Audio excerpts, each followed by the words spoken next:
as usual, you had a wonderful weekend. Now, what have I got in today's program? We're coming back to Nigeria again because Nigeria is Africa's biggest economy, and we have something that happened which is completely unusual. Now, almost 2 weeks ago, governorship elections were held in Anambra State in Nigeria. They were unique in a sense that there was no violence associated with the previous elections in Nigeria. What is right in Anambra? What is different from other parts of Nigeria? After 61 years of independence, what went wrong in Nigeria? The country has seen it all. The military coups, a civil war, and now the ever-presence of Boko Haram in the north. Everything has happened and is still happening. What went wrong in a country usually referred to as the Green Belt of Africa? The All Progressive Grand Alliance, APAG, won the elections again. That's in Anambra State. Is there something the party is doing right? What is the way forward? That's what we're going to try and answer in today's program. We'll come back in a minute.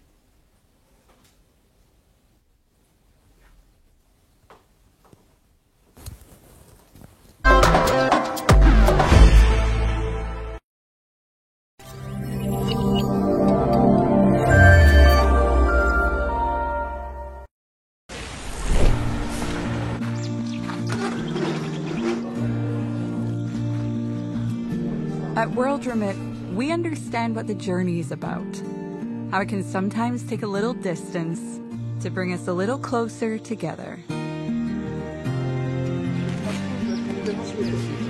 With ways to save more when you send more, World Remit is here for you, so you can be there for them.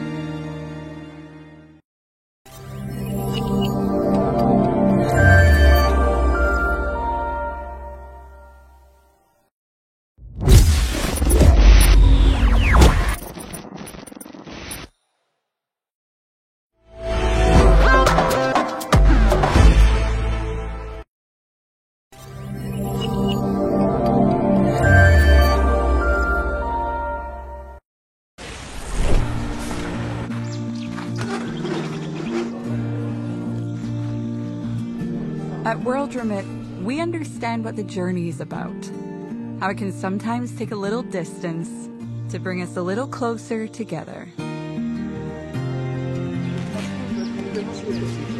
With ways to save more when you send more, World Remit is here for you, so you can be there for them.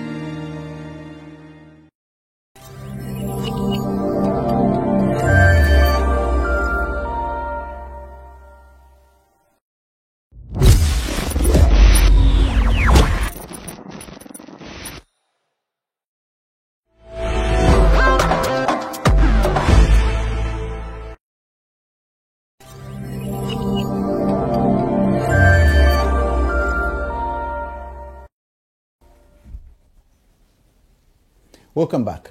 As I said, the elections were held in Anambra State in Nigeria, and there wasn't anything wrong with these elections. So the gentlemen I have in the studio here we are going to discuss this issue and why it was unique as far as Nigeria is concerned and Africa is concerned.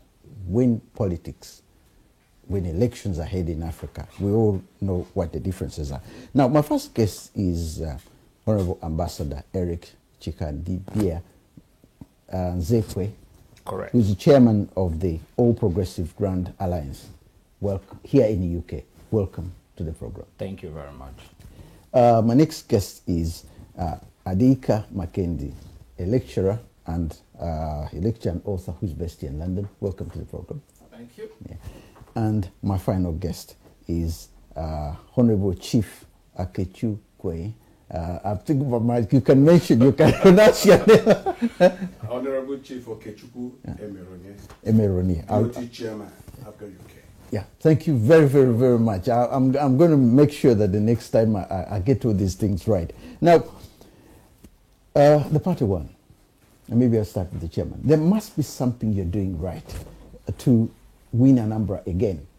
And they're saying, well, you know, as Africa is always and as Nigerian politics is, there must have been something. They, as we go along, of course, we'll talk about it. Even the president sent practically units of the army there expecting trouble, and they never took place. Then there was never any trouble at all, and the state, people were voted back in office. Well, what is being done right for the party to go back into winning the governorship, and yet you are changing governors to another governor? The truth is, in the last 16 years, Yeah. Anambra State has been getting it right Okay.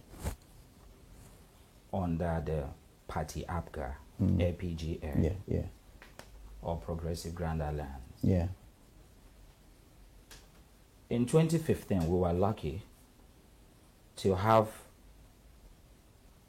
a visionary leader who emerged as the national chairman of APGA. His name is Dr. Victor Ike-Oye. Okay. We visited him. He opened up to us and told us his vision for the Yeah. party. In the vision, me and my BOT chair, we queued in immediately. And even the present governor-elect, he predicted it in front of us that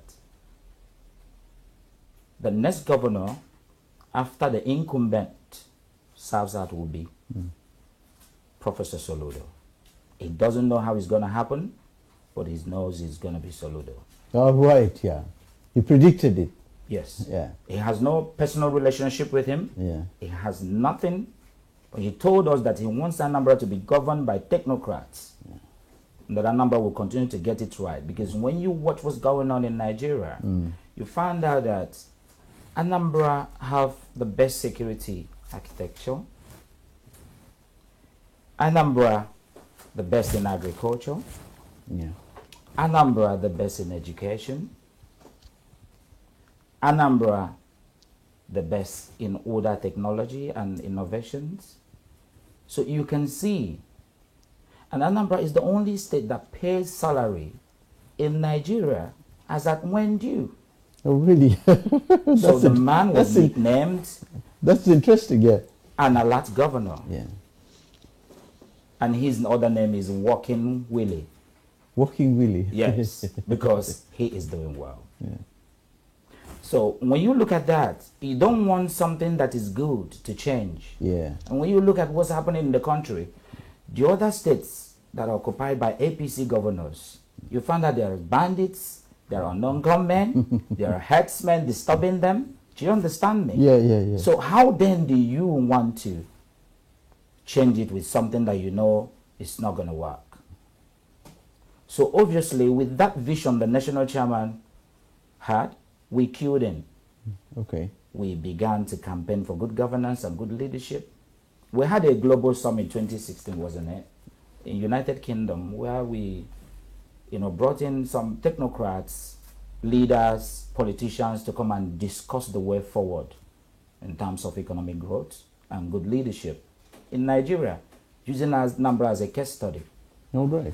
Yes. So you can see that the president of Nigeria, Muhammad Buhari, embraced the governor of Anambra State, Willie Obiano. Oh, he did. Yeah. Yes, he Yeah. embraced him. Yeah. Yeah. He believed in him. Yeah. So other state governors, the vice president, you can see they keep visiting and everything. Yeah. So they came to tap in, Of what you've achieved. yes, from what he has achieved. So when you look at that, you don't want to change such. Yeah. Anambra was safe, cool, till this period where they wanted to do election. Even with the IPOB and all the rest of them that they think are disturbing them, ESN and all the rest of them. Anambra was calm, cool, there were no killing. But immediately they kick off the election. You see what's going on everywhere, unknown government, bandits. So who are those doing this? IPOB has denied it's not them. Do you understand me? They say ESN cannot kill their brothers. Do you understand what I'm saying? So who is doing this? There must be a fifth columnist, isn't it? Yeah, of course. What do you think? Yeah, I don't know. You don't know. So this is the area. Now, with such vision that the man had, and every other governor that occupies a position, a governorship position under APGA, yeah, uses our manifesto. Our manifesto is people-oriented manifesto. Of course, yeah. It's more friendly to the people. It's more grass-rooted. So when you look at it, and if you carry out what is in our manifesto, you find that you practically will take good governance straight to the grassroots. It's anti-Nigeria. Is it anti-Nigeria because it's so good?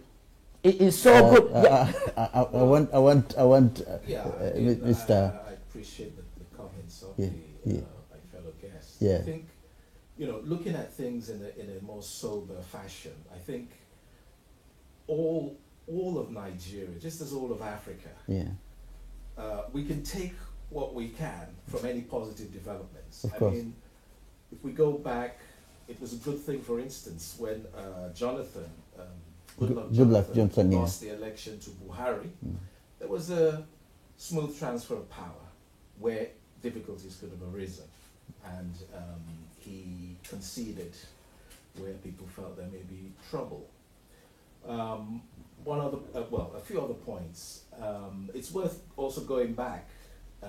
Buhari does have a relationship with Anambra and with the AJPA, because in the 2003 elections, there was a pact between the then leader, Dim Chukwuemeka Ojukwu, who was a lieutenant colonel, led the secession. We're talking about before the Biafra War. Who led that secession. And so and Buhari was a junior officer, prosecuted that on the federal side.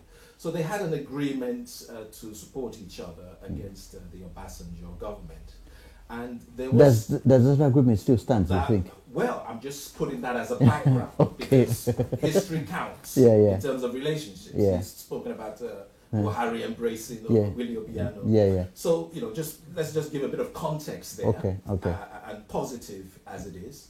So at that point in time, interestingly, there were these allegations that there were electoral fraud, and Obasanjo and Ojukwu, Buhari and Ojukwu came up with something called the Daura Agreement. That Daura Declaration. I read about it, but it's not unread. What it said was that Nigeria, they believe in the oneness and the indivisibility of Nigeria, and secondly, that they would obey the rule of law. They would challenge things and not use violence. And so if the fast forward to 2021, the APGA believes in that, I think that's a wonderful thing.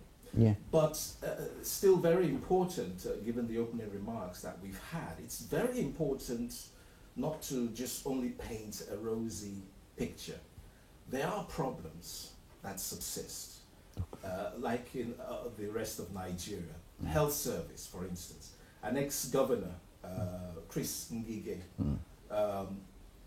number of years ago, he was saying, we've got enough doctors in Nigeria.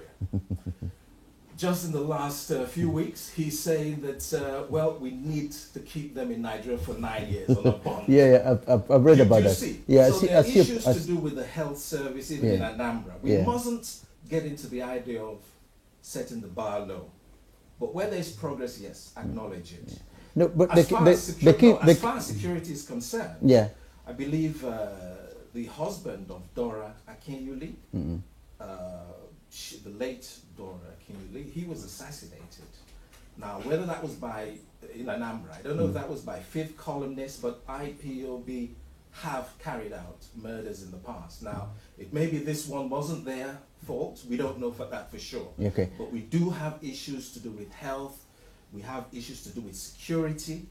We also have issues to do with pollution, for instance. Like the pollution of the Onitsha was declared, one of the world's most polluted city as far as air was concerned, just a few years ago. And finally, just one more thing, just add. There's also the issue of the Onitsha, very important historical town in Anambra. Onitsha to Owerri Road, where you had something that a car sinking in that road. So problems with infrastructure. So very happy to see this measure of stability and peacefulness in Anambra.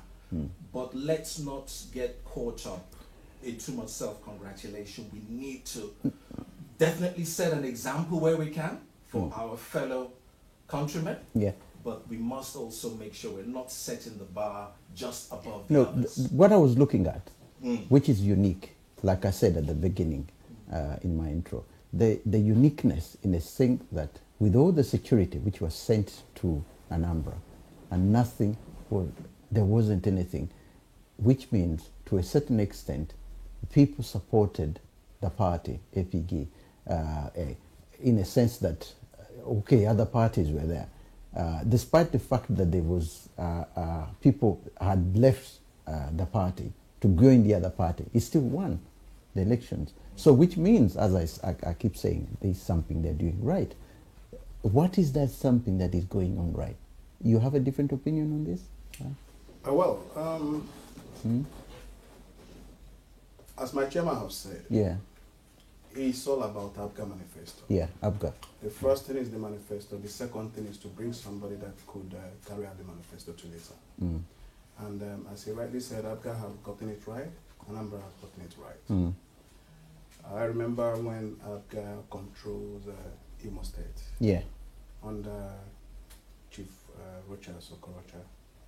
His first year as an APGA governor, everybody was applauding him. Second year, he left APGA, and that was where the problem started. Oh, right. To APC.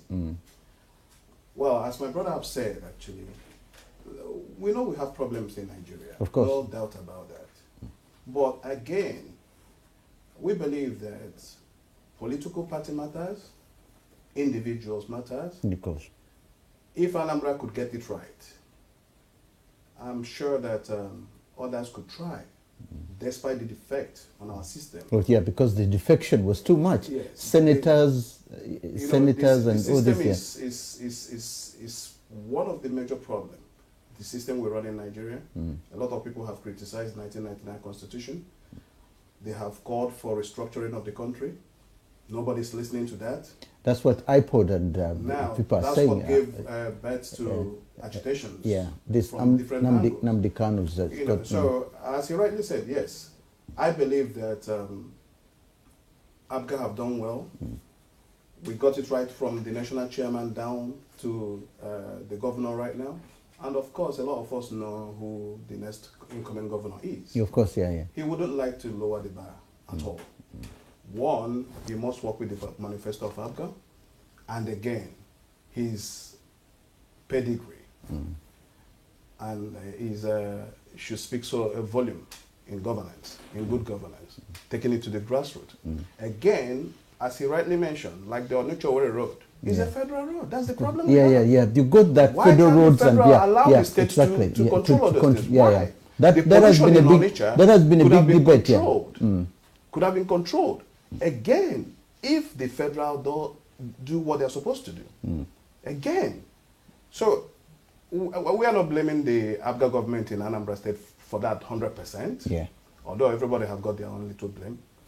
And but the federal system is something to look into if Nigeria should move forward. Okay, I want to bring in something here which I observed, and I saw this during the debate, and it was the debate which was taking place of the candidates who wants to be governor of Anambra.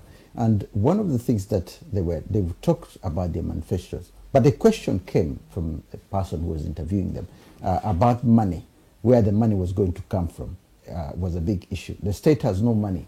The Anambra state has no money. So this is one of the things. And then it was forced over the years to prioritize what should be on the table for them to deal with. Say, for example, in education, security, health, and all the others.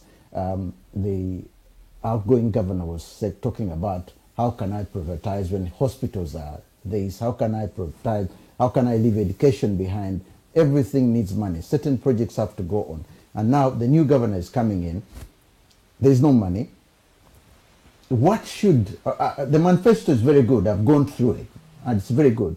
And it's like any other manifesto of the country and so on, of the party, it's good. But the problem is you need to find the money. And sometimes the money has to be formed within the state. You don't have to go if you go to the central government, that's where the biggest problem is. The money doesn't come. So you have to find a way of picking up the resources from the state itself. What should be prioritized? Now the governor, even the incoming governor didn't have an exam. What can we prioritize? Hospitals, health is very important. Schools are also, health, education is important. When you look at it now as Nigerians, what can be prioritized as far as this is concerned? Because it's a problem it's going to face anyway. Chairman, yes. But before if you're in that position, before I go into that, I want to correct an impression. Okay. My brother here said something about the Dora Akunyili husband. Yeah. Being assassinated, and he was referring to IPOB. Okay. And IPOB have come openly and vehemently denied that they don't kill their people. Yeah. IPOB agitation, Nnamdi Kanu, who happened to be the leader of the IPOB agitation, usually supports the Nigerian government in the past. But what everyone wants is equality, a fair share.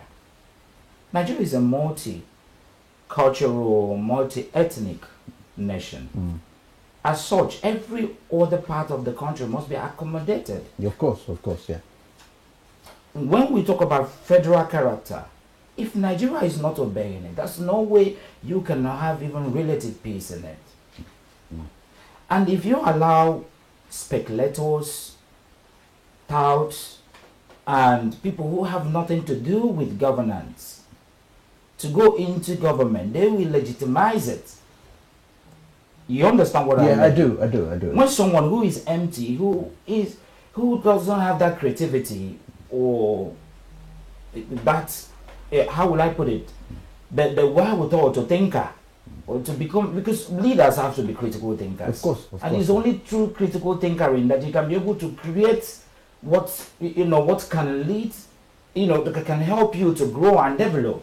Of course. You understand me? There must be projection. Yeah, of course. And that projection must be carried out and followed by any subsequent government that comes into play. But in Nigeria, it's not like that. Willie Obiano spent more than 40 billion working on federal roads and federal projects. And now how to beg the federal government to pay him back, I don't even know if they have paid. So when he talked about the road that sank, is a federal road. Of course. I am happy that he brought it into play in this discussion, because that is to show the height of the neglect to the southeast of Nigeria. You remember when they accused Buhari of using the language of dot. Yeah. You understand what I'm saying? Yeah. How could a president say that? A president is supposed to be for all. Exactly. Is the father. You understand me? Prior to his emergence, we believe that he has the pedigree. Yeah. You understand me? And integrity to change things and stop corruption. Because corruption is rooted in the nation. Yeah. Do you understand what I'm saying? I want to come to that in a minute, but now let's go into how he will generate the money. Yeah. The governor-elect, we all know, he won the best central bank during his time. Of course, happened to be during Obasanjo administration, which my brother here mentioned. Yeah. So I'm happy to say that we have someone who have the reach and the network. He is a consultant and advisor to a lot of global institutions. Call it IMF, World Bank, and all the rest of them. So look at that. He could tap on them. Yeah, but there is something also that might come up, which I didn't want to bring right now. It's the connection with when he was governor of the central bank as well, where he didn't stand firm enough when money was disappearing from left and right. No, the central bank governor is not the finance commissioner. He is there to stabilize the financial institution. But you have a voice when you're there. Now let me put it this way. It's like I'm here as a presenter. Okay. Then I said my producer, my director, is the man who's that's got nothing to do with me. It's the director's job. And somewhere along the, but I'm here and I know that something is going wrong, and I don't mention it to the public or to the. But the man, Professor Soludo, put himself on. He put himself on the risk. Yeah. When he has to merge different banks. Yeah. You know, in Nigeria, individuals just own banks. You understand me? And then when you put millions in the bank, you go to take the millions. Nobody gives you money anymore. Listen, I don't know. Will you understand me? I understand. But this man called Soludo, you understand me? He brought about the merger that stabilized Nigerian bank. And Nigerian banks are very competitive in the global world. Of course the Zenith banks, the UBAs, you want me to mention all of them? No, I know. It's going to consume our time. But I must tell you that internationally, IMF, World Bank, all of them, they all recognize that Nigerian banks are doing well. Who championed this? It's Soludo. Listen, he did, and I'm not denying that. But all I'm saying is what else could he have done? What else could he have done?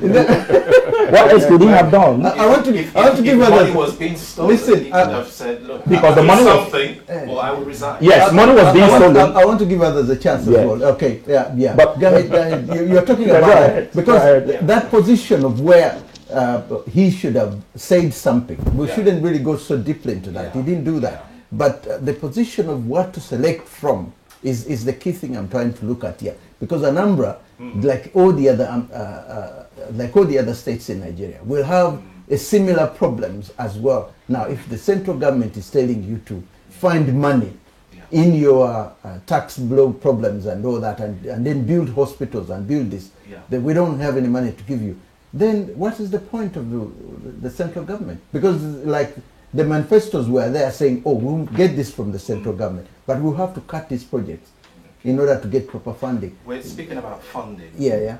Okay. Here's the answer.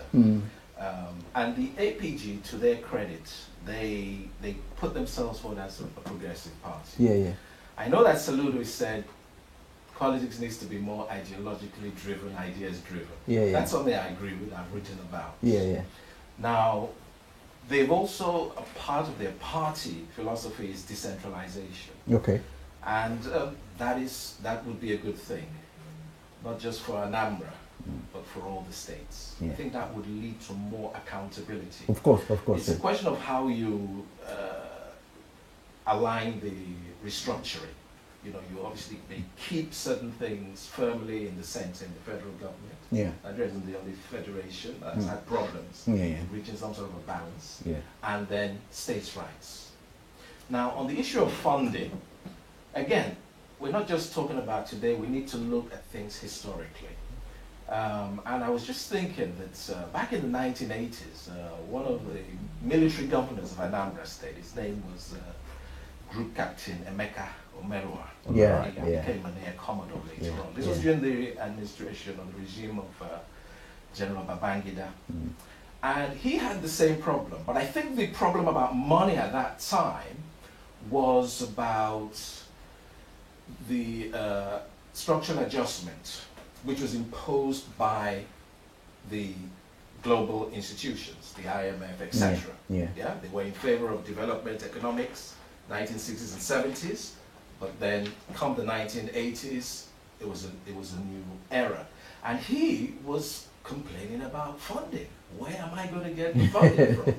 And they had institutions here. So Omerua, I will give him credit. I do give those military rulers credit where they tried something. And one thing that was going on in Anambra at the time is that they had something called the Employment Generation Task Force, and another thing called the Anambra State Education and Technology Fund. Yeah, that one is still existing. And what he had to do, what he then said was that there's no money that's going to come from the central government.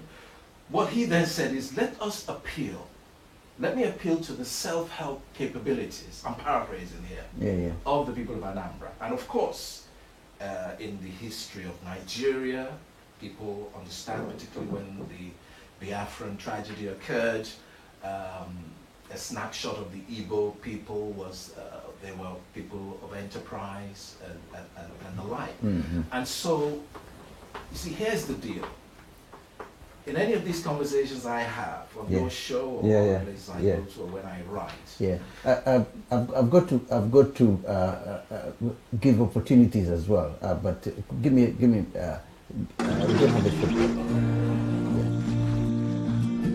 At World Remit, we understand what the journey is about. How it can sometimes take a little distance to bring us a little closer together. With ways to save more when you send more, World Remit is here for you, so you can be there for them.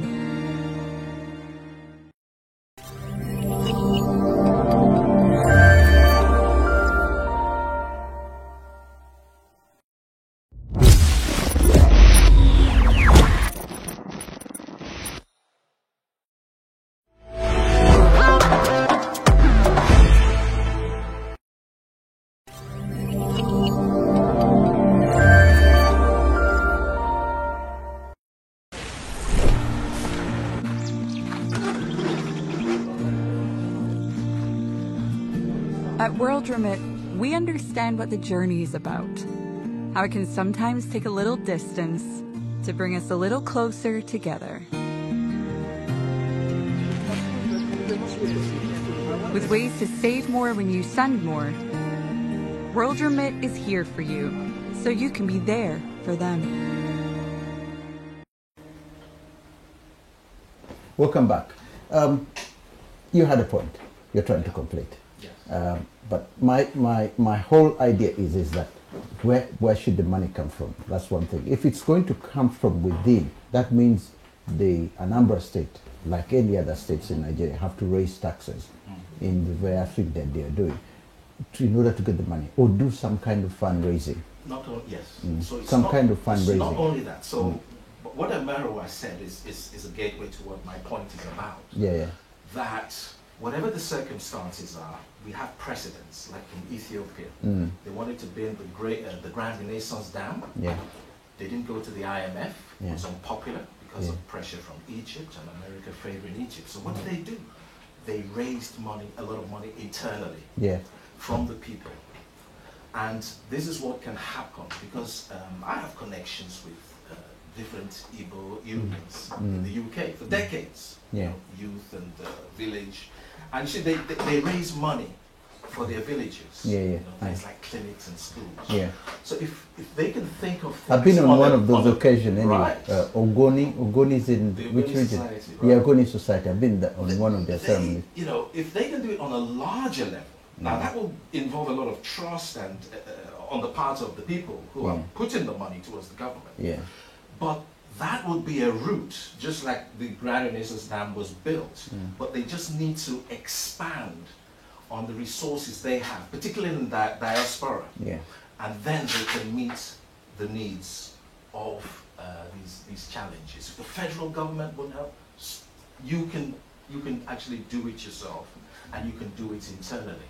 And already existing modes of self-help, such as through these diaspora unions, can be utilized. Does this make sense at all? Raising funds using people who are paying taxes? The government is a number of governors. The next coming governor is going to face that problem, and I saw during the debate when it was really a troubling question that he couldn't really answer properly. Not just him, but all the others as well. Although it's there in the manifesto that they have got to do something, but at the end of the day, it's very disturbing to Nigerians as well. Well, yes, it has always been a problem where the federal government do not allow member states to do certain things, not even to do certain things, to control whatever that comes out of that state. It's always a problem. So you can only rely on the federal government to finance some major projects. However, in the case of the incoming governor, he tried to answer that question. He simply said he has connections across the world. He can, meet his friends. He can mobilize Anambarians across the world. And of course, we know that Anambarians have a lot of billionaires amongst them across the globe. And in Igbo land, I could say that we have always been have this community oriented support for everyone. We can, when we say we take a project, everybody could just put in a pause and we do it. Having said that, it might be nice for you to know that when Willie Obiano came into power, the IGR of the state was very low. Of course, it was, and he was able to increase it. There are a lot of loopholes where people don't pay taxes. Of course, And Soludo have said it. He's going to look into those things and make sure that the people of Anambra pay their taxes. I'm pretty sure that you could increase the IGR of Anambra State. I have already also witnessed individuals building 5-kilometer roads in Anambra State, supported by the state government. The problem we have sometimes is when the state government refuses to give individuals the opportunity to do the roads, even the roads that lead to their own houses. Another thing, which is extremely, which is also which a couple of years ago was not allowed by Anambra. I think one of the governors had a problem, a similar problem, because when money comes in from abroad, which is individual money, and it goes or from billionaires or whatever who are trying to help the state, the biggest problem that has always been is that the government gets worried about that money coming from abroad. It is a problem Ethiopia is facing. It is a problem that other parts of Africa are facing, Kenya, even Uganda to a certain extent, whereby if there's a lot of money coming in, those in power, this is a threat. This is a threat to them, because if you're going to have people who are billionaires, the chances will come when suddenly they want changes. And the history of the United Kingdom is packed with that, because a long time ago the monarchs used to rule, but as soon as the landowners or people became wealthy, they started seeing that's how the Labour government, that's how the Labour Party came into power, to challenge the Conservatives who were the ruling elite. Now, a similar thing is going to happen in Anambra. If money starts coming in, the central government could find a way of blocking that money. And this is what the governor faced, who is Soludo, the current governor, the one who's becoming governor. Is it the incoming? Soludo, Professor? Yeah. Soludo. He faced that when he was Central Bank. A central bank, because money, he was being asked, there is a lot of money coming into the country, which the government is not aware of. And you are the governor of the central bank. How is this money? How does this money come here? And that's the diaspora remittance. Yeah, is that what you're talking about? That's what I'm talking about. Yeah. Okay. And I said, look, how did this money come into the country? And the government is not. You are supposed to alert us that this money is coming into the country and this money is doing this. Otherwise, we're going to have guerrilla warfare, people coming in who are buying arms or buying this because they have the money. So somewhere along the way, there's that disturbance that could happen in Anambra if you go that route of getting money in to do individual projects and do what the federal government would have done, like roads and so on. Uganda has the same problem. Yeah, but Anambra has the antidote. That's why I tell you that APGA as a party currently is the only party in Nigeria that has its own headquarters owned by them. Okay. Yes. Yeah.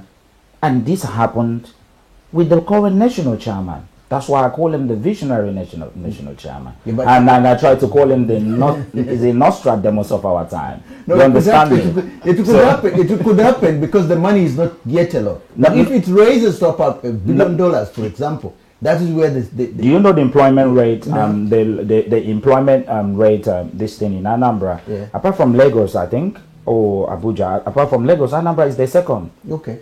With high employment rate. They have good employment rate. Yeah. And then how does this man pay?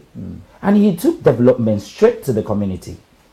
The community project. You remember the community project. That's a yearly, meant for the artisans. Yearly project, yes. And the low earners. So they can be stable. You understand what I'm saying? Yeah. And then Igbo people or the Southeasterners are very enterprising. Just like our colleague here, the lecturer said. He talked about the mirror time and everything. And in terms on Onitsha market literature. Hold on. Both Abba and all the rest of them. Not only that, without the oil. Sorry, it might interest you to know that the Imo State Airport was built by the people of Imo State. Okay. Everybody was contributing towards that, including students. You were contributing, Yes, I did. Everybody contributed to build that airport.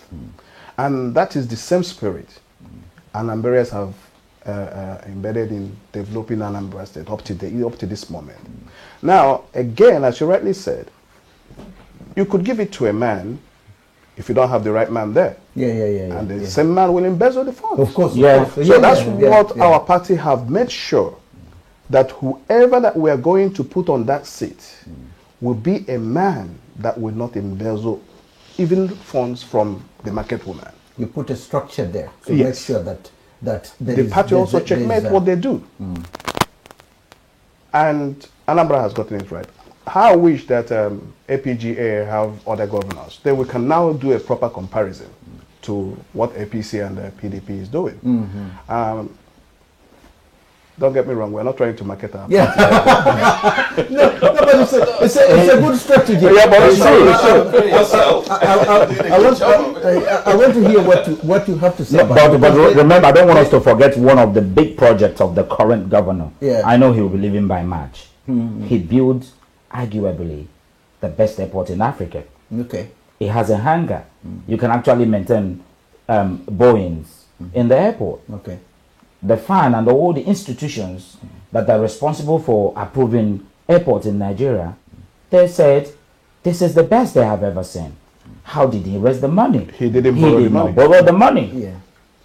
Do you understand what I'm saying? Yeah. So it is in competition with the national, and he's doing well. Okay. Now, if Anambra is doing so well, can this be exported to other parts of Nigeria? Because corruption, my goodness, I was going through this, and Nigeria is called the Premier League. If the African Premier League, according to the London Stock Exchange think tank, Nigeria, in as far as if corruption is mentioned, Nigeria is the head of the Premier League, according to the London think tank. And it should have been one of the most developed countries because it earns more money in oil than United Arab Emirates. But how can, if such strategies that you're mentioning about Anambra can be transported to other parts of Nigeria, the central government... You've answered it. They need to embrace APGA. Yeah, APGA, I'm saying that, but how can you transport it to other parts of Nigeria? Very possible. How? And very simple. All I just want Nigerians to understand is that let's use Anambra as a case study. Yeah. You understand me? We've test run Yeah. the nation with Anambra. Yeah. And then what we have seen is continuity. There is a sequence. You know, I'm not a believer of absoluteness. Yeah. Absoluteness for me is not a virtue. Okay. So that there is always room for flexibility. Yeah. All I'm asking is that people like, is he the Attorney General of the nation? Yeah. Who left Borno, Kaduna, Katsina and tried to declare state of emergency in Anambra? What kind of a leader is that? He was supposed to be suspended from his position, but he was not. Yeah. How could he have said that? This is the kind of leader we have. Listen, the biggest problem that you have, and I think the lecturer will agree with me here, is that something is embedded in people's... corruption is in the blood. In other parts, it's there. If you don't put structures there that can prevent it, where someone will try to go in the bank and rob, and the policeman outside holding gun and say, hey, what are you doing? If you don't, there's no structure there among the senators and all the top people within the government. That's why it's easier for someone to walk in and steal whatever. You need to put a structure in place. If Reorientation. If a number has put it in place, why can't the rest of Nigeria do it? Reorientation is needed. Okay. You understand me? Yeah. Some of them still have that colonization mentality. Yeah, okay. You understand what I'm saying? So at the end of the day, if we want a robust economy, look at the Ajokuta steel. Do you understand me? We have the natural resources to have a steel company. Subsequent government ignores it. You remember recently we heard about a building falling in Ikoyi.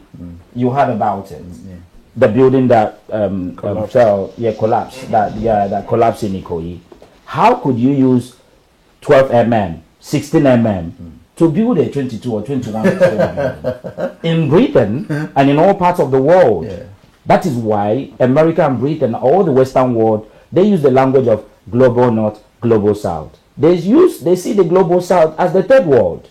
These are the people they manufacture go and give it or ship it to us to kill ourselves. Yeah.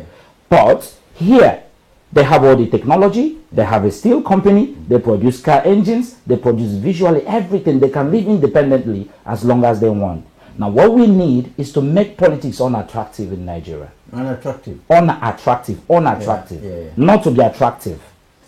Well, look, I've stated it many times, and this would go for every part of Nigeria, every part of Africa.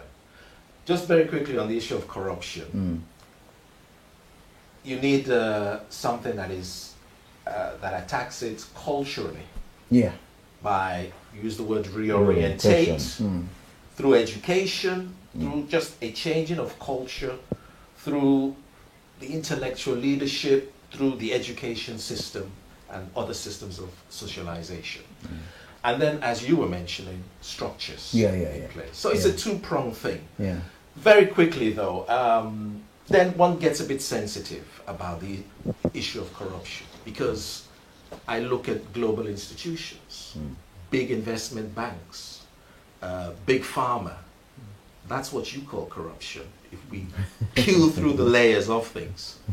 And if we also look at the way in which certain countries have been invaded with impunity by the so-called developed civilized world and outright destroyed in the post-war period, I call that barbarism. Okay? But onto this issue of, because it then links into what I always basically say, that Nigeria, Africa, whether it's going to be Anambra wanting to set the standard on as a state polity, but I believe it's always better if it's larger for development. Yeah, you need that largeness. And it's about this, developing a minimum industrial base. Let's see that blueprint, because it's not something you do in 5 years or 10 years.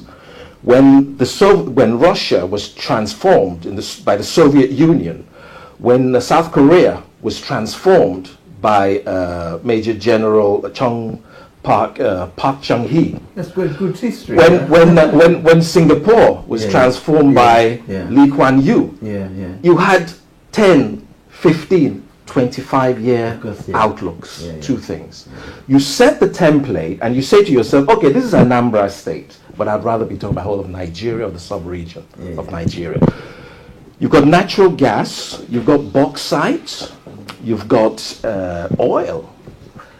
Now, those are rudimentary, well, I say rudimentary, those are very rich minerals from which, if you increase the capacities for their excavation, you can earn money from them being sold. And when you earn money from that being sold, you then finance these stages you've prepared for the future of your industrial development. And what I mean by industrial development is we're talking about agricultural, the industrialization, mechanization of agriculture, not a peasant culture, petrochemicals. Built so that Nigeria, Anambra, or Guinea, parts of Guinea, they have or Angola, they have the ability to harness these raw materials from the ground, they've got the educated people, diaspora and internally, to turn these materials into capital goods, all without even having to import things, as these countries like South Korea have to do. And they can do that all within an internal currency regime. So that is what everybody should be aiming for. I know, but the biggest problem is it has to be a collective effort. It has to be definitely a collective Absolutely. effort. And you remember my answer to your question, which I think you buttressed. You mentioned something about Imo Airport. It's about using those systems already available through unions. Which has to be sold and then to transfer it to government. To all the Nigerians. As collective effort. Collective effort. When Congo has the ingredients to produce a mobile phone. You see, I want his opinion on this. Yes. My input to this is, before this program started, we were having a discussion. And I did say that we're Africans, it's like we have 1 million solutions to our problem. Truth is that we know our problem. Of course we do. We do. Yes, I remember that. And we can mention 1 million solutions. Exactly. But implementing those solutions, even one, has always been a problem. That's where the problem now, is. the truth remains that have Africans sat down to ask themselves, what is the genesis of their problem? Where is it coming from? They shouldn't forget so quickly that they have colonial masters. Are they really gone? No, they're not gone. Exactly. So how could we do all these things? If they're still there, what is their interest? Those are the fundamental questions Africans will have if we want to make any progress in Africa, implement what our brother is talking about. We must first and foremost deal with the enemy within and outside. Now, can I just comment? Can I just brush up something, please? When we talk about, I feel we tend to color these things too much. One, places like Congo they have the resources and ingredients that's used in manufacturing telephone. Tell me an African country that manufactures telephone. No, I think South Africa. There was one produced in Rwanda, but these are just recently. Yes, recently. The Rwanda one is they're not actually producing them. They are sort of bringing them and they assemble them. Oh, really? You see what I'm saying? Indigenous. No, it's not. You see what I'm saying? It's not. It's not as if they can. Do you know my time? Do you get me? Yeah. So we want to find out why can't we? Exactly. Until we find that answer, why can't we? Yeah. Exactly. You can move forward. When I was in the university, I studied industrial chemistry then, and I had the privilege of producing using local palm wine. You understand me? To produce vinegar. Yeah. My title was synthesis of ethanoic acid to produce vinegar. How did I do this? Through local palm wine, from plant. Why didn't you go ahead with the project? No, that's what I'm saying. Exactly. That is too would have been one of the richest. That's what I'm saying. I said there is decay in all aspects. The structures are. Does Nigeria have no? In fact, Africa. That is why Soludo is a Pan-Africanist. Yeah, of course. You understand what I'm saying? Yeah. If you watch what he did, he tried to establish. Is it AFSC? Is it African Finance Corporation? Is it AFC during his time? Yeah. Something that can compete like World Bank, where Africans can come and borrow money.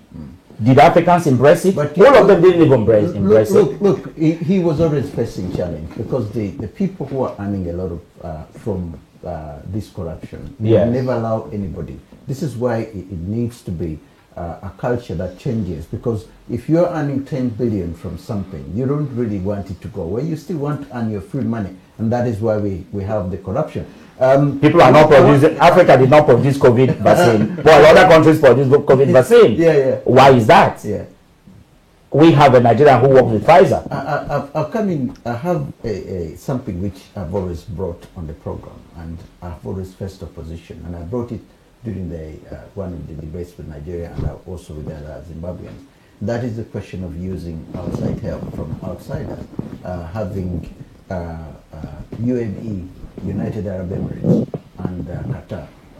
Half of the people, in fact, I should say all the people, 80% of the people in United Arab Emirates are foreigners. With them, they said, we have the money. You come here. We want this and that. And the English people, the engineers, have built United Arab Emirates. Qatar is being built by Americans, and so we're looking at foreign companies in there. Nigeria had a chance at one point to have a foreign company going in there and controlling. Somebody came, one of the senators, I think, it wasn't in Anambra, it was in one of the states. He said, look, we need to, if we don't kill everybody who is a politician, then let's get people from outside whom will be pointing a finger at and say, look, where is this money? But at least if those people are in administration, it might be better. We might be better off.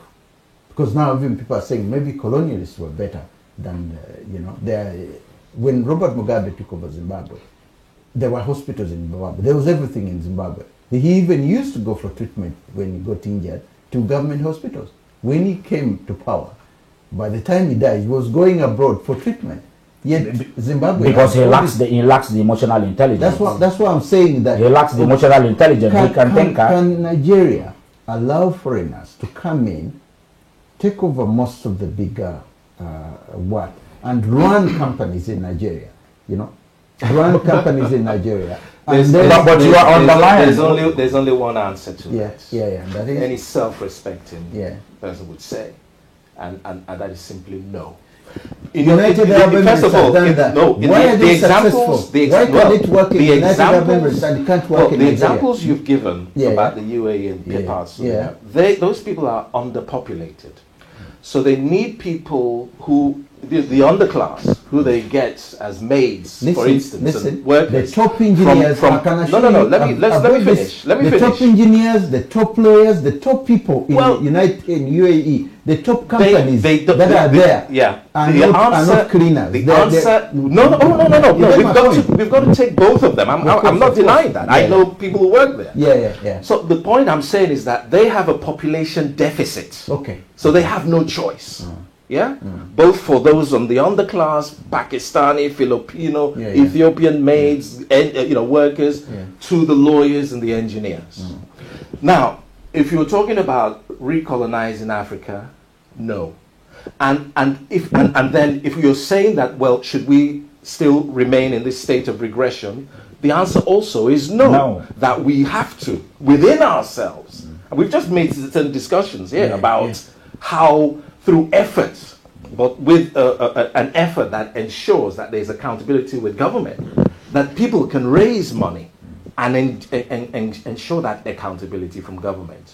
So an absolute no, you are selling yourselves out, which has always happened. Has always happened. And you mentioned this issue about World Bank, IMF. Well, that is an absolute truth, that Africa has not needed to rely on them, because whether you go back to the World Bank, 1960s, 1970s, it was the time of development economics. A lot of Western governments were actually socialist in orientation, Britain, etc., and the World Bank reflected that. So they supported something like Julius Nyerere and his socialist aims. But then the change occurred with the Paul Volcker, the rise of Thatcher, and the rest. But whether it's development economics or whether it's neoliberalism, the raison d'etre of the IMF and these global Bretton Woods institutions is indebtedness. They fuel indebtedness, and before you know it, African nations are paying. They can't even have, they don't even have it, they find themselves in a position where they don't have enough money to service the debts, not to talk about investing in other things. Now, look, this is very important because it's not just Africa. You can see it happening in other parts. Europe, for instance. Greece is a good example. So this idea about usury and the way the World Bank operates is counterproductive. It's up to Africans to be able to manipulate the way. Do you remember the African Financial Corporation I mentioned? Yes. That could have challenged IMF and World Bank. Why didn't Africa embrace it? Is it because it's Soludo that championed it? Now let me tell you something. During the recession, remember Nigeria did not go into recession because of Soludo. So if a man, Soludo was supposed to be the president of Africa. If Africa should have a president. No, to be honest with you, what we need is critical thinkers. Because we live in a global world where corporate crime is regarded as a normal norm. The African nations, or not African nations, some of the global north nations or the alpha nations, they have legitimized corporate crime. Because what happens is they bring all these multinational companies, use it to tap into all these underdeveloped nations, strangulate them, and then at any point in time you try to liberate from them, they will change government for you. This is what happened during the Goodluck Jonathan time. He tried to source for ammunition. US didn't sell to him, Britain didn't. He went to South Africa. Before you could say Jack, the Obama administration changed their mind about him. They say he must go. Why wouldn't the guy give in? Why wouldn't the guy accept whatever happened? Do you understand me? During the 2015, the election was not free and fair. It was not free and fair, but the man gave in because he wants peace. Let me say something here. We keep forgetting one thing. Is that if you let them allow, if you let them do that, that's in fact what the Nigerian, the former finance minister, the lady herself, Okonjo-Iweala, she once said, look, she worked with this big organization and she knows how the structure is. Now, if you go and sit with them and you don't negotiate properly your side of the story, the way the people in Malaysia, the way the people in Indonesia, those people have a way they say, no, this is what we want. And these people listen. Because even though they don't take, they might say, no, we don't need you alone if that's what you're giving us. But look, the Chinese have come. We have wrong people who are negotiating for us. And because we have wrong people negotiating for us, They take advantage of that. That's what the World Bank and all these IMF have been taking advantage of. So we can't blame them. We need to blame them. Oh, of course. Do you remember Amechi, what he said on the... You remember the Amechi case? Amechi, with all his intellectual, being a former governor, he was being interrogated by the Senate or something. He now said, is it not a crime for him to sell the sovereignty of Nigeria to China? Can you imagine? That's why I said I don't know whether they are smoking, they are smoking something that I don't know when they go into that place. Because it's really very, very shocking. Do you understand me? That someone who is a transport minister could say such a thing. That, okay, why are you going to borrow money? Rail tracks are built with steel, isn't it? We have Ajaokuta steel. Why wouldn't the federal government even generate money internally, borrow money from the rich Nigerians? And how can Nigeria go develop economically when a group of few people are allowed to monopolize the economy of the nation, like the Dangotes, like the Boas? People just have to be enlightened enough to demand. Exactly. Otherwise, we will just have more impoverishment and people risking their lives going across the Atlantic, going to Europe. I concur with you on that. Exactly. That's it's up to us to demand now this issue, our leaders and to find unity. That's the point. This issue here was somebody discussed the last governor of Nigeria was an Englishman. The last governor on half of that. He said in this statement, and I want to know whether he was totally 100% right. Nigeria is still a very much a tribal society where local and tribal alliances count more than the national interest. So said Sir James Wilson Robertson, the last colonial governor of Nigeria. Was it right? Well, yeah, because if you can't have a national issue as it is, this is where the problem. Do you know the man has indirectly told you about restructuring, that Nigeria need to be restructured? Indirectly from the world, if you're a good thinker, you can be able to figure out that this man is telling you that Nigeria, every other thing that they do, a lot of people are aligned with their tribes. Do you understand me? More than the national. So can that be the first thing you sort out? You solve before you start thinking. Because that was the slogan the incumbent government of Buhari came with to win the election. Do you understand me? The government started with deficit, and anything that starts with deficit does not progress. They have to come back and confess to Nigerians, we've gotten it wrong. Because they came in and they said they will restructure. Am I right? They said they will restructure. That's one of the first things they will do. In terms of restructuring, you give power to the states. So let them have state police, let them be able to generate their own if you operate in American style, isn't it? So if you are doing it, how can a state tax a state like Rivers State, Imo State, Anambra State on VAT, tax and everything, and when you take this money back from their own state, you divide the money and you give places like Kano and Borno more than the state that generates the money? It's very unfair. Has the American system of government failed in Nigeria? Yes, it failed locally. It has failed with the senators. It has never been practiced. It has never been practiced. That's the point. It has never been practiced. Yes, it has never been practiced. It's a name only. Yes. Well, look, I think we also just very quickly, we also need to be. You mentioned America. Well, there's a difference between America now and America before, because they fought a civil war over states' rights. So federal government has increased its powers. But it is true to say, if you compare America, say with Europe, EU, that was becoming more federated, you will find that in America, it's not so much a big issue of how much money California earns, because California is, could be a power in itself. I know it's in decline at the moment, but it could be as an independent country. I mean, it would be one of the top 5 countries on the earth.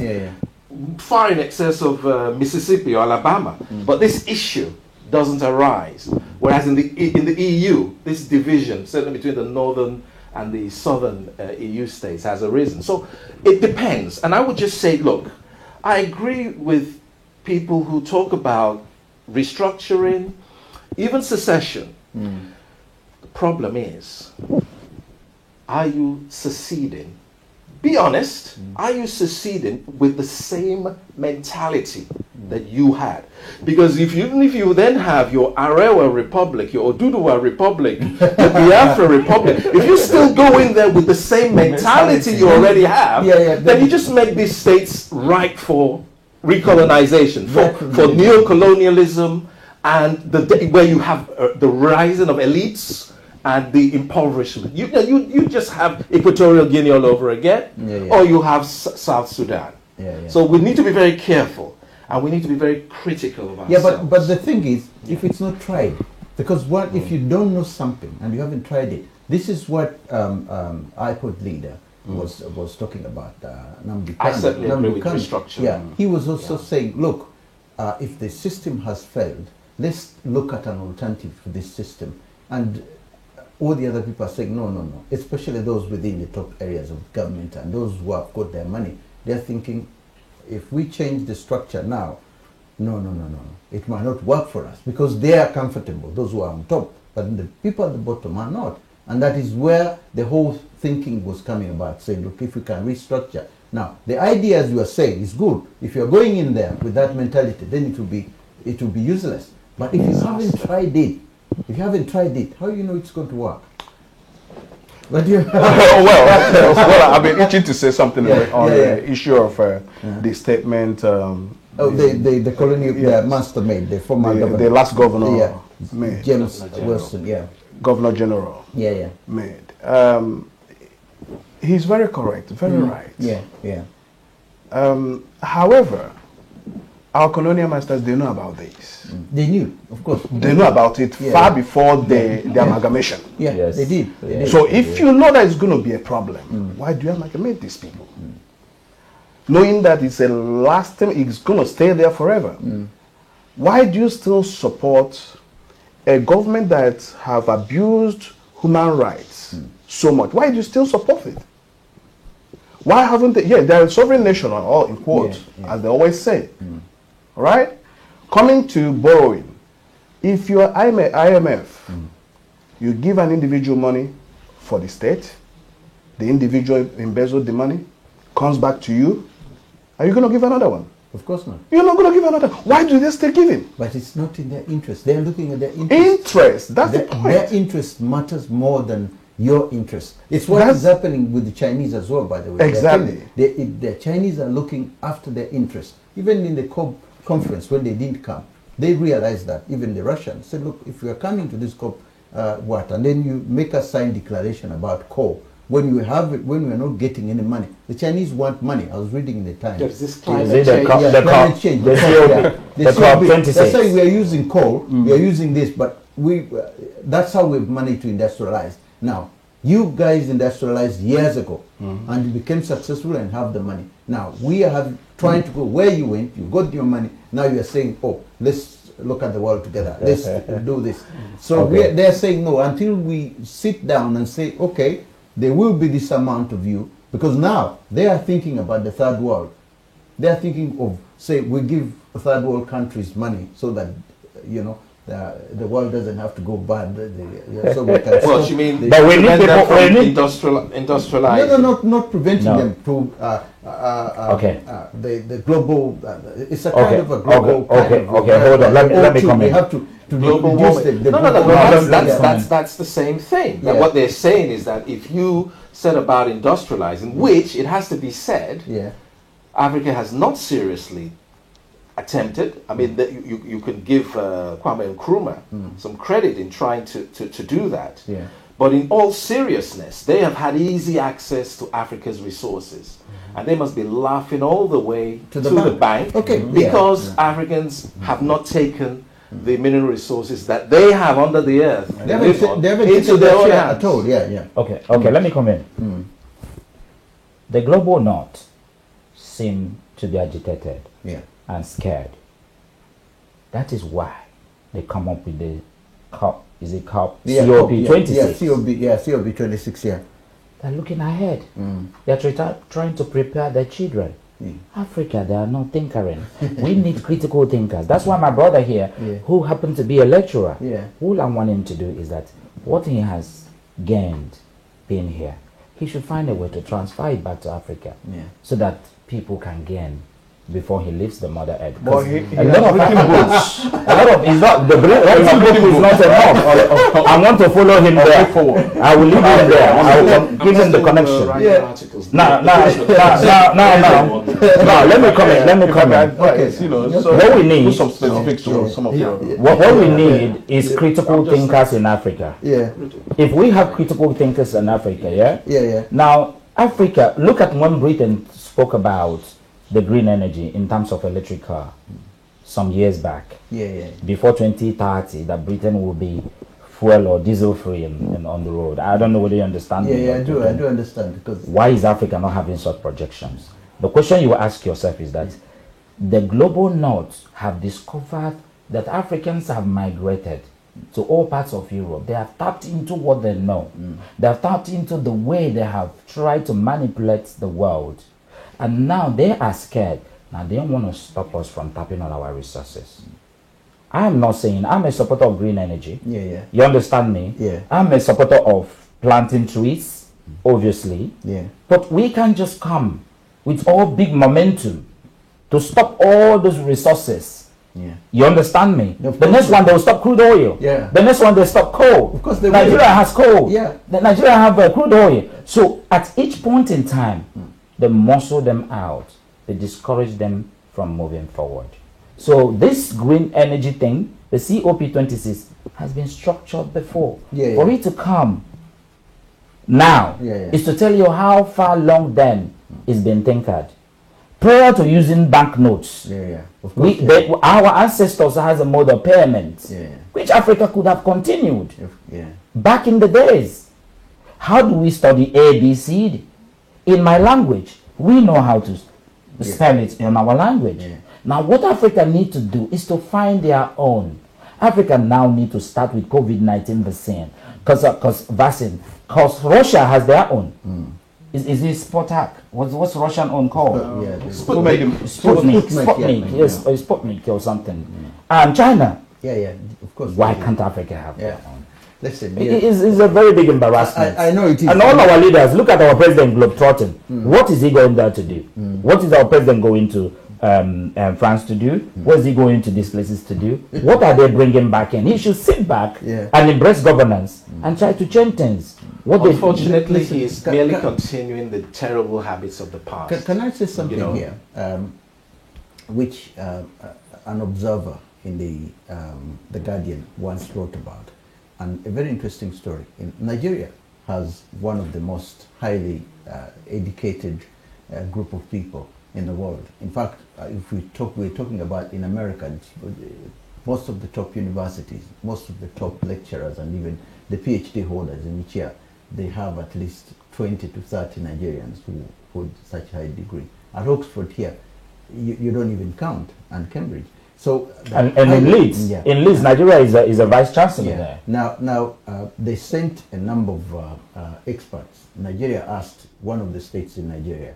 I don't know whether it was Onugu but it wasn't a number. Anyway, one of the states. Something was happening in that state, and then they requested experts from a company here to go to Nigeria and help them with the expatriates there. And the 6 people who turned up in Nigeria as expatriates, only one was white. The others were Nigerian born. Others, all of them were highly educated, sent by the company. Then the man on the other side was saying, no, we need experts, and they said, no, these are the experts. They are the highly educated people. They are the ones to handle this. Only to realize that they were preferring a white person to come in and do the job rather than the fellow Nigerians. So they were saying, oh, no, we want your people. Until they said, yeah, but these are the best. We're sending you the best because you're going to give us money. And these are the best. But it turned out there were Igbos, there was an Igbo man, there was a Yoruba man there, and this project was in the northern part of Nigeria. So in the end, the company said, look, if you can't take in our experts, then we have to call our experts back. Because they saw giving these people money, Nigerian government money, instead they would rather give it to the white people. That shows you the division which is in the country. and something that is going to be very difficult to move, because it's embroidered in people's brain that an Igbo man can't work for me. It's not something that we don't know already. How do you deal with that? Fela Anikulapo Kuti sang Kolo mentality. Yeah. I mean, that's from culture, from intellectual work. Others have written about this. Diasporan people as well as Nigerian people. That's something we need to seriously think about and discuss about. Of course. And, call it for what it is. Yeah. What you're saying actually is the premier of the northern region, Sardauna of Sokoto, did effectively operate that kind of system, because he was speaking about Robertson and the Nigerian tribal society. Of course, they manipulated it. They manipulated the first election. The British actually committed a fraudulent first election to ensure that the North could win and then join and amalgamate and become independent at the same time as southern Nigeria. It was in their interest at the time. Yes, the British felt that, yes, because colonialism was actually it's cheaper. Granting nations independence actually turns out to be more cheaper than colonialism. It costs you money to run a country, even though you're exploiting it. So if you give them the semblance of independence, but you keep them divided among each other, you've got the done deal. And so you have their pro-consuls who work in their interests, like Mobutu, those sorts of people who sell their people out. So you're actually referring to sort of federal character. And that was a shame, because then there's no basis of a country. If you're saying you're not going to employ people from a particular part of Nigeria, the same country you have, you'd rather go for expatriates. Yeah, and the expatriates were Nigerians. Yeah, so that's what I'm saying. Look, in the whole even thing, in the modern time, it's disgusting. When I read the article, I couldn't believe it, and the man was explaining and said, "Look, this is how divided. This is how divided." The country is. But my question is, this gentleman the current governor, the outgoing governor once mentioned it, and the current incoming governor also mentioned it, and it was talking about bringing in those people who are not born in Anambra to work in Anambra. And then there were uproars here and there during the campaign. Why should we get people from Nguni State to come and do work in here? But they're Nigerians. And yet this man had mentioned it briefly. He said, look, if we have an expatriate from Enugu, why can't he come and work in Anambra? Yes, you see, so the unity structure of it all is a major point, and that has to come. Maybe even you people from the diaspora here, you might even sit here now on the same table, and you're having that problem. You see, running the world is like a game of chess. Yeah. In a game of chess, you have to think a lot. Yeah. Because the target is your king, isn't it? Yeah, of course. You use your pawns to play around. Yeah. What have happened is that Africans, our ancestors, and all of them, I'm so angry with them. Yeah. Well, God forgive them. But to be honest to you, it's like a game of chess, and what they have done is to keep beating us in the game. And Nigerians have not been able to develop a lot of critical thinkers. Some section of the country believe that ruling the nation is in their hands, and they're not going to let go, even if they kill the country. Do you understand what I'm saying? Yeah, I get At the end of the day, I'm not a member of IPOB, Yeah. but I am Biafran in blood. Do you understand what I mean? Yeah, I do. I support restructuring. Yeah. I believe what Nnamdi Kanu is asking, maybe the concept or the style he's using is different. It's not the best style. But to be honest to you, Nigeria really, really needs to come to a round table. Yeah. Whether you call it a referendum, whether you call it a new constitution, because even the constitution that Nigeria is using at the moment is a fraud. Yeah. It's instituted by a military government. How could a democratic nation be using a military constitution set up by the military? Yeah. So this is what I'm asking. What are they doing there? Are they okay? Don't you believe there is time of entry into the world and there is a time of exit? And when your time comes, is not going to be extended. You talk like a preacher now. You understand what I'm saying? It's not going to be extended. Okay. So what I'm saying is that I can't even want to borrow. I wouldn't. No, I am not even a politician, to be honest. No, I only want to be a stakeholder because I believe in good governance. These are things I learned from my father. He happened to be privileged to fight the Second World War. He told me all about British government. He told me about the war. He told me about Second World War, 1940 something. You understand what I mean? So I happened to be privileged. I was young when he told me about it. Do you get what I mean? So for me, I believe Nigeria need to go back to the drawing board, and it would be a shame if Buhari would leave office, even with all the promises. You understand me? And he failed to bring Nigerians to the round table, talk about the restructuring. Because when Nnamdi Kanu is asking for referendum, it is whether when you go into referendum, either you restructure, give power either regional government or to the states. It might not really be secession. You understand what I'm saying? Okay, look at the Nigerian government lying against their own people. The recent massacre in the toll gate. You remember the white paper is out now, and it happened to be that the body they instituted to look into it confirmed there was a massacre. That would be a discussion for another day. To be honest to you, Nigeria has been getting it wrong. And how do we go back to the drawing board? The current leadership and the group of senators we have, they are not the right people for Nigeria. Diaspora. Africans in the diaspora. Nigerians in the diaspora are in millions. And the structure should come. Now, you're the chairman of APGA. That's the party. APGA, sorry. Now, another chairman of another APC and another chairman of another PDP. Party. You could sit down together, come up with a union. Zimbabweans have started this. They are coming up with a union in the diaspora because they realize the power of the money. I had a Zimbabwean here who said, look, we're coming up and we're saying, oh, our voices are going to be heard because the money we send home is quite a lot of money. And in fact, Nigeria sends millions, I should say billions, to the governments, not to the government, but to their individual people back home. That is really helping them financially. Now, if you were to come down and say, hang on a minute, the 10 billion we send almost each year, we're going to put a stop to it, unless ABCD. That voice is going to be heard.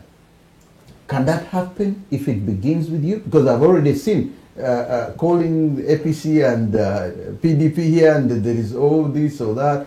I've seen that. Give a Southeastern presidency will help to get this into play and get it into rolling. You know why? Because the Igbos, I'm sorry, the Igbos happen to be the only tribe that are more Nigerian than every other Nigerian. You know why? When they want to break away. No, hold on. No. You wouldn't blame them. It's an agitation. Listen, you are treating me wrong. Why can't you treat me right? If you're not going to treat me right, let me go. You understand me? I don't think it's a crime for one to ask about that. That is why in marriage, if you're not more comfortable, you walk away. The wife said, or the man said, listen, I don't want this union anymore. I said, okay then. Let's part ways. Even the children will help you to part ways instead of you killing yourself. Now, the question is, the Igbos are the only tribe in the whole of the nation that can go to Borno and build a house, build a school, and start his home and can even die there.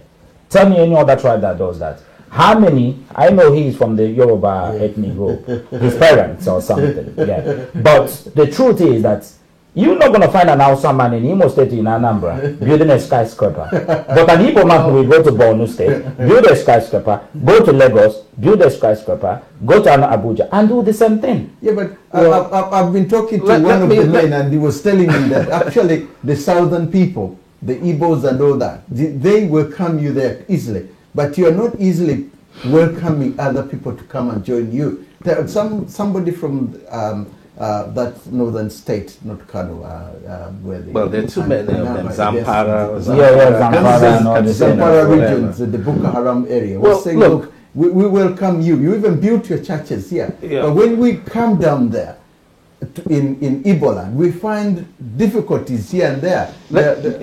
And you're saying something different. Well, let me say something, because he said, so. I don't want to bring any sort of inter-tribe. So and so.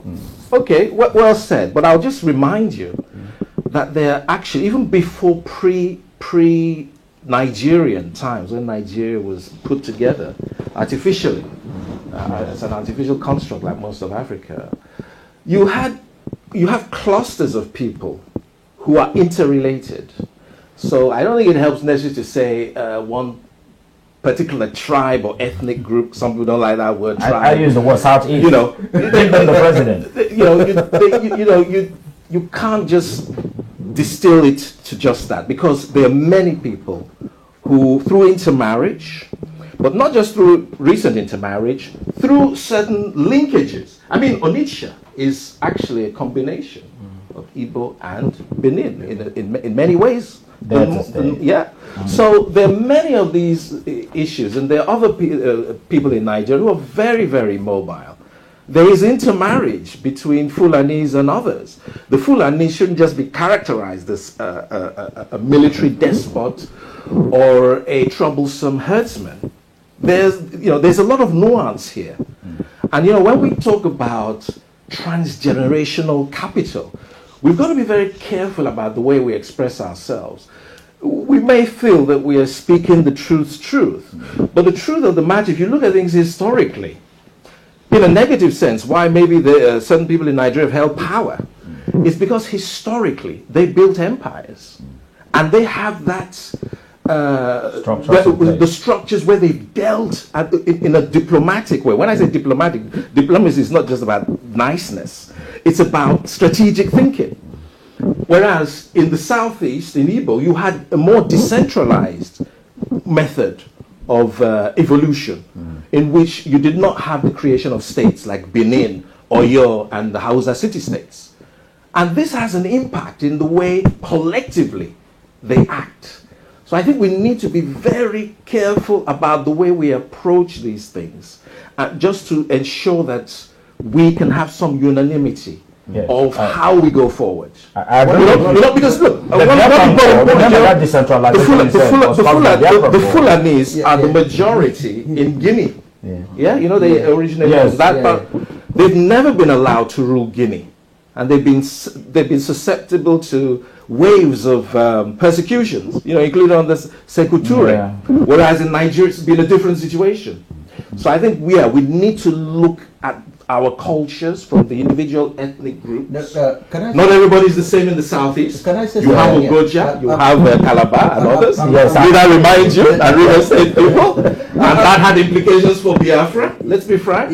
So but yes, I would certainly agree with the issue of reformation, decentralization. I need his contribution. I need his contribution on I know you are so analytical. You go deep into the history. That's why he's a lecturer. Yeah, I know. But we should be more into the present, and I'm looking at the present. Because it informs the present. I was only answering the present. Because you see, that's why I said okay. Because you see, why I'm saying the diaspora, because I've seen Zimbabweans are trying to do it, and I can think Nigerians with their manpower, with their educational structure, with the highly educated people and so on. When it's a demonstration, you go to the Trafalgar Square there, and you see 16 doctors, 17, then you read about what's happening in United Arab Emirates, and most of the top doctors can you are Nigerians. So I'm thinking, you got this diaspora in massive numbers, and why can't that unity? I understand where you're coming from, Steve. But I want you to explain to us for the audience how the Zimbabweans are going about it. Because don't forget, we started it. I said that I started the discussion in terms of raising money. That's why I brought up Omerua to Saludo. Well, how do you fill that gap? Whether it's caused by SAP, structural adjustment in the 80s, or inefficiency, corruption in today's world. And then you can bypass that. And then, through raising, through these unions that you have. Now, my point was that if you can raise enough money, that can be done, and he mentioned Imo Airport. Now, but you raised an important issue there. You said that governments become suspicious. So I just want you for our benefit and everybody's benefit, tell us how the Zimbabweans are going about it. I'm very interested in that. The media, for example, the media powerhouses, and especially WhatsApp. Now, you get as many groups as you can of doctors, engineers, and lawyers. These are people from, you have one Zimbabwean doctor might know 16 Zimbabwean doctors. one Zimbabwean engineer could not train Zimbabwean engineers because of the profession they're in. So they went into all the top professions, not just in the UK, but around the world. Then they started gathering themselves. Now they opened a union, a kind of an organization that doesn't care whether you come from Matabele land or you came from which area of Zimbabwe, as long as you're Zimbabwean. Because first and foremost, Rhodes, his name is Rhodes, the former, he was once a long time ago, who had bought most of Zimbabwe, historically. His name Cecil Rhodes. Cecil Rhodes. Rhodes had left a scholarship in Zimbabwe, but that scholarship abroad here at Cambridge and Oxford was mainly meant to be for white Zimbabweans. But now it's open up to all Zimbabweans. They can come and study using the Cecil Rhodes' old scholarship, because he left a lot of money in the bank and all that. But they were not tapping into this because they didn't know. Now, when somebody came up with the idea and said, look, we need to have all of them and list out, have an organization that unites us. It doesn't care which part of Zimbabwe you come from. Then we can even sit down at once and say, okay, the Americans are going to sit. Now there is Zoom. People can sit on Zoom on their phones and have a look and hold a meeting of about 300 people and so on. So the structure now is built from America to here to other parts of the world. And then that's why it's easier for them to tell the current president, Mnangagwa, that listen, we have this voice now. If you don't listen to what we are bringing in, because Zimbabwe is now coming up with the issue of election, where Zimbabweans abroad will be allowed to vote as well. And their voice will be heard. And they will also have a representative in the government, in parliament, who is necessarily looking at issues of Zimbabweans abroad. Now, that structure has come about because of the people involved loving their countries and getting deeply involved in what is happening at home. The only thing maybe is the difference is because there are white Zimbabweans involved in there as well. And maybe that's where, because the white Zimbabweans are pushing more. Because they are saying, look, what I want to know from you is, have they influenced Zimbabwe so far? They will have. Have they collected money, built airports and infrastructure? No, they haven't started. Not yet. No, this is an organization that's just beginning. It's just beginning, But you would envisage that it would evolve to that. The reason that I'm mentioning it, because I can see if Nigeria does that with the number, there are not many, but Nigerians, you're talking about 10 to 20 million abroad. So you have much more bigger power. But the problem is you are so divided. Both for Nigerians, and that's something we need to discuss about evolving, both for Nigerians and Zimbabweans, as long as it doesn't stop at being a talking shop, then, then there's no need. But if we're talking about, grouping together, and interestingly, because not necessarily among the union, the ethnic unions we have, but according to professionals, as you say, if we can do that, so we make sure it's not ethnic based, I think that's a very good The thing is, basis. because you pay an annual fee, and maybe this is where, because that annual fee is partly to let's look at the ultimate gain. Let's look at the ultimate gain. If the ultimate gain is raising money to develop our countries, and then we can envisage a particular pathway, where the government is not going to block us because they're worried about money coming from the central bank. That's what you haven't completed the point. You see, that's what I'm aiming for. I thought you were going on to say they had actually. But the thing is, the influence will be there during the elections, because once the movement has started, and it has even its headquarters in Zimbabwe itself, where they deal with, for example, issues like passports and so on, then it's really going to be a big one, where they can go in and say, hey, our passports, if you have a problem with it being a dual nationalities, this is where you go. So you get the point. Once they've reached that level, they might influence the next. It can germinate to something. Thank you. For me, this is a very important discussion, and personally, should go deep. I mean, the issue of IPOB is a clear example of what you're talking about. IPOB started here in London. Now it's all over the world, and Nigerian government is not getting it easy. Do you understand what I'm talking about? I do. Now, if our professionals, irrespective of your ethnicity, come together to say, listen, we want to change things in Nigeria. He did say something fundamental. when it comes to change. If the people of Britain does not like a particular thing Boris Johnson is doing, yeah, he'll be out of that place tomorrow. Of course, of course. Why? Yeah. Not through the parliament, but the people will take to the street. Do our people have the guts, the diaspora have the guts to mobilize people on this down there to go to street? We have seen a lot of organizations, starting from our pocket community. They started wonderful ideas. After a while, they fizzle out. Yeah. People get discouraged. People embezzle money. People fight among each other. People now remember that he's Yoruba, Igbo, and all whatnot. Those are the problems that we are. In fact, what the African politicians specialize on is to bring somebody into their midst and to make sure that, do you understand? Yeah. So I believe that instead of talking about the money, the politicians are there, they already have the money. Yeah, of course, yeah. There's no amount of money that you're bringing in there that will destabilize them.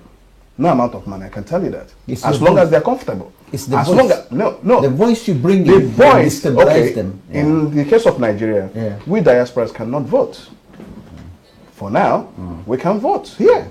All right? So our voice, as long as that area is concerned, cannot be heard. Okay.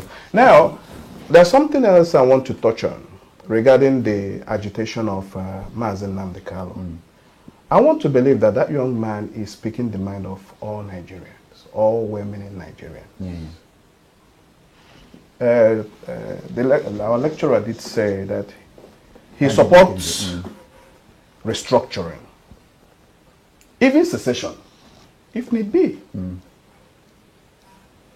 What this young man is asking for is justice to all, fairness to all, and equity to all. What's difficult in that? The same thing you're asking for, you're from Zimbabwe, right? No, I'm from Uganda. Uganda. The same thing you're asking for in Uganda, I want to believe. Yeah. The same thing the Zimbabwean person is asking for. Yeah. What's wrong with that? Now, if the way we are going has not worked, or where we are now, where we're coming from, till this moment it has not worked, why can't we change something? At least try something else. Yeah, of course. Yeah. Of course. And that's exactly what he's talking about. Let us try something else. If that fails us, then we try another one. Okay, we're coming towards the end of the program, and there is a lot we've discussed. Of course, Anambra. Anambra has been my because uniqueness in the sense that when the elections were held and there weren't any problems. So, which means you Anambrans are very good people. You know what you want, and as far as politics is concerned, violence wasn't going to be something that would damage your reputation. Now, with the new incoming man, the problems that were there and the new problems that are coming up, I could see from the debate that obviously he has a lot of work on his hand, despite the fact that he has been into administration for quite a long time. Diasporians like you, the chairman, and other people in the organization, what are the key things you are going to send to him and say, listen, yes, we know we have the manifesto, but this thing has to come first? Because even he was asking himself, said, look, I'm coming into government, but I don't know where to start from, because everything seems to be, Okay. Everything seems to be in a disarray. Now, I don't know where to start from. If a politician says something like that, then you know, okay, I'll leave it to you. Okay. In the national in Abuja, whoever that is replacing or going to replace Buhari or succeed Buhari could ask that question, not in Anambra. Yeah. Now, let me give you a reason why. I'm not trying to sectionalize or tribalize or ethnicize it or whatever. But the truth is that there is already a structure in place set up by the ABGA government. Yeah. You understand? The subsequent ABGA government. Like I said, what you said the Zimbabweans were doing, we've already done it. Yeah. Why I say that? Because we set up a global summit. Remember that. We use that to bring in leaders together. bring in the SAS, the government appointees in Anambra, to come and see. In Mafidon, his family happened to be the smartest family, was there. He made a presentation for us to bring the Tottenham MP. Lemmy was there. Lammy was there as well. Yeah. So you understand me, and we brought in some startup companies and some of these new technology companies, all of them there. And why did we do that?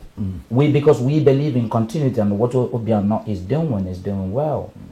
With the vision of the national chairman, Obiano embraced that vision as well, together with the one he made with the ABGA manifesto, and the new national chairman brought in more vision that he had for the party, and then the governor embraced it as well.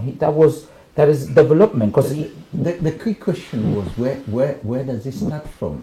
Because now he has a social contract already in his hand that he knows that he needs to accomplish within the first 4 years. Look at what he said. How is he going to raise the money? He said he was going to make the first year 1,000 millionaires in his state. He meant it, and he's going to do it. That's interesting. Am I right? Yeah. Yes, he said he's going to make 1,000 millionaires in this thing. Yeah. So what I'm saying in effect is that if the federal government, if Nigeria is going to be better for it, let Buhari release Nnamdi Kanu. Yeah. Tap from his intelligence. Go into roundtable meeting with him. Discuss with him. He is an agitator. He's agitating for something. Tap from his worries and see how you can change things in the nation. I believe that what Obiano had put in place, when Soludo goes in, he wouldn't struggle. He has an international airport already. Do you understand me? He has stadium, he has event centers, one of the best in the nation. So every structure is in place. So what he needs to do is to maintain what he sees and then try to build more. But in human capacity, building more is what I would prefer, because you need to make sure that people are happy. Okay. The Nnamdi Kanu story is good. It's a long story, and but it probably won't happen because of the oppositions from the various people who are within the government surrounding Buhari. Even if Buhari wants, I think he has that. That's a privileged few. That's a minority.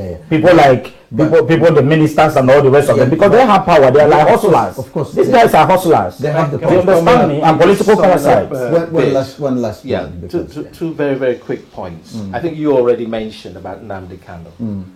The way he goes about things, the way he went about things, this sort of abuse style. He's not done it like, say, a Castro would do it. Either you go into the trenches and fight for a revolution, and also create some sort of template ideological foundation, not based on the abuse politics. So enough of Nnamdi Kanu. But then the second, the other issue about transformation, I don't think it's, the creation of millionaires is not an indication of the health of a society. It's not meant as a criticism of you, but I'm just saying that in America, for instance, in this pandemic, we've had a great transfer of wealth, creation of more billionaires, but at the expense of a contracting middle class. So we've got to be very careful about what the wealth is. And I say of the society is that it should be aimed for in Anambra and every other part of Nigeria by a state governor and the country as a whole. And that namely is nothing short of preparing a plan for developing an industrial base, a minimum industrial base, and a plan that you will also use to educate people, not just to literacy levels, but also to vocational, technical, professional level. That is what we want to see from the leaders. We want to demand it from them, and to hell with tribalism. If I had my way, I would ask Buhari to employ you straight away and make sure that somewhere around that, as a political advisor, you have something. Please let me correct an impression for 1 second. Just 1 second. 1 second. He said something that I wouldn't let it go like that. Please, I said 1,000 millionaires. Hold on. No, I said 1,000 millionaires. But what he didn't ask me, how will Soludo make this 1,000 millionaires? This will come from agriculture. This will come from small, medium and small industries. Yeah. This will come from technology. This will come from IT. Yeah. These are men he will be able. You understand me? Can I have one? Your last one? Well, yes. We are going around and that's fine. You didn't ask me why. Yes. I know. If you have listened to Soludo, Soludo did say that he will continue from an already existing structure of the outgoing governor. Yes. What he has done. Areas that he left behind, that he's going to continue there. So Anambra is moving well. That's why APGA won convincingly. They're doing well. So he's not going to have that challenge so much that he can do. However, when he said that he's going to make more millionaires, he said he is building more industrial clusters. Where power wouldn't be much of a problem. Don't forget the problem of power we have in the country. He is saying that he's going to tackle that. Of course, the more industries you have, the more employment you have, and the more millionaires you make, the more taxes you receive. That is exactly what the man is talking about. So I want to believe that despite the agitations, IPOP and all whatnot, right? As my chairman have rightly said, releasing Nnamdi Kanu, it will help the economy of the East. It will help also Nigeria to kind of move forward. That's the truth. Secondly, lecturer did say that the way Nnamdi Kanu is doing it, he's so abusive and all whatnot. I know him. I know that young man. That's not in his nature. However, if I want to get you to start talking, maybe I have to do some funny things. For you exactly. So that's exactly what the young man did. Many people might not embrace that, but unfortunately, he got people talking. But the key thing anyway, which I needed and which Soludo said was a fact centered on money, because money was a major problem. If the state is bankrupt and is taking over a state which is bankrupt with no money, and he has to start thinking of what he has to bring first in terms of project. This is what he meant. Exactly. Sorry, let me Anambra State is getting it right, as I said earlier. They built a new airport, which will start generating money. All right? And other infrastructures, on road infrastructures, due to the erosion and all whatnot, the thing is damaging the already existing infrastructure. But he's going to build more. All right. I just want to thank all of you for coming here to discuss Anambra and the politics in Nigeria. I just wish politicians would listen to the voices, especially your voices, because you all have, as other Nigerians, have the interest of the country at heart. But it is a problem that they are not listening. It's not just you, but others in Africa as well. And I do hope that at some point in future, they probably will, and our voices will be heard, we in the diaspora. Thank you very much for coming to Africa Speaks of today, and your contribution is has been really wonderful. And I'm privileged to have listened to all the conversation. I do hope that we'll be together again at some point in future to extend this discussion. I just want to thank you all for listening, for being with us on today's program. And I do hope that we'll be together again for another edition of Africa Speaks. Thank you.